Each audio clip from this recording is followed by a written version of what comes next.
Hey, I'm Mike from MikeFearson.com, and I'm going to show you a lick to play through a major chord. That one was through a D chord, but more importantly, I want to show you how to visualize the chords that you're playing through. So let me break it down a little bit here for you.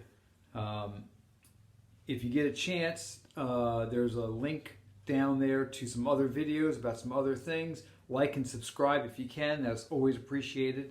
And let's get to it.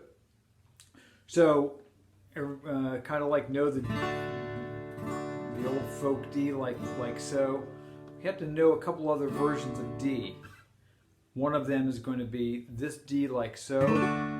It's the A shape. Looks like an A chord. All with one finger across fret 7 with the index finger up here on the D. So that's just another version of D major with D in the root again. And then another version of D would be if you had the bar chord with the E shape on the other side like so. There's another D like that. So we're going to kind of look at this D more really just down like the F shape like this. First finger straight across strings 1 and 2. Second finger here on the 3rd string 11th fret, and really that's about it. A little bit more of that chord would be the 3rd finger here on the 4th string 12th fret. And that makes what looks like as a folk chord an F chord, but really it's just the top part of a D major chord, bar chord, 10th fret, E shape on the other side. So we're really going to just go from visualizing this D chord like this and play up to this D chord like here and connect the two of them together. It's going to be really pentatonic stuff, major pentatonic. So here is that D note. That's the root right there of that D chord. We're going to start here. Our jumping off point is this note right here. And from this note here, we're going to hit the 7th fret and slide up a whole step, 2 frets, to the 4th string 7th fret, to the 4th string 9th fret, to the index finger on the 7th fret of the 3rd string. And that just went from D to D right through that chord. Can't be simpler than that. We're going to take that same thing up another octave, but now we're going to get into this territory of this D chord here. See, we're just going right.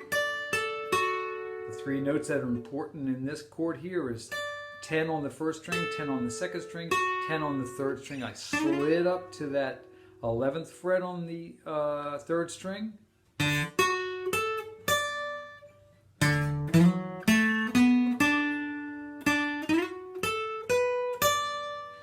So if you can visualize a chord when your fingers aren't on the guitar, if you can take your hand away and see that D chord that was right there and play this one and see that D chord that's right there, then you can connect the two.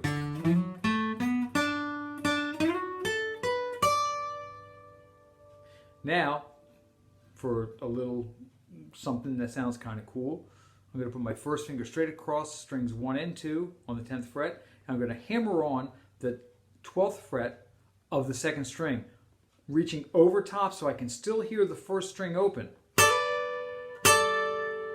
Hear that? So this 1st string is not getting muted. I'm reaching over top and hammering on the 2nd string, but I want to play both the 1st and 2nd string at the same time.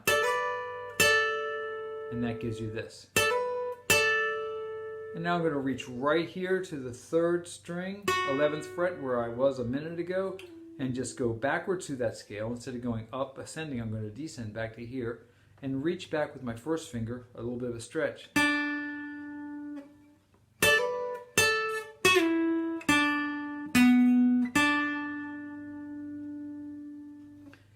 The same lick I did here is the same lick as this. This is at fret 7, string 4 and 3 at the same time played, and I'm going to hammer on the 4th string, 9th fret. That's the same exact pitch, just an octave lower than this.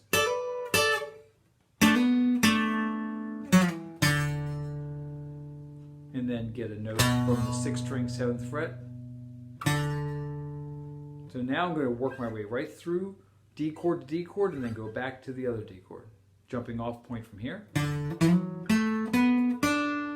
Jumping off point from here.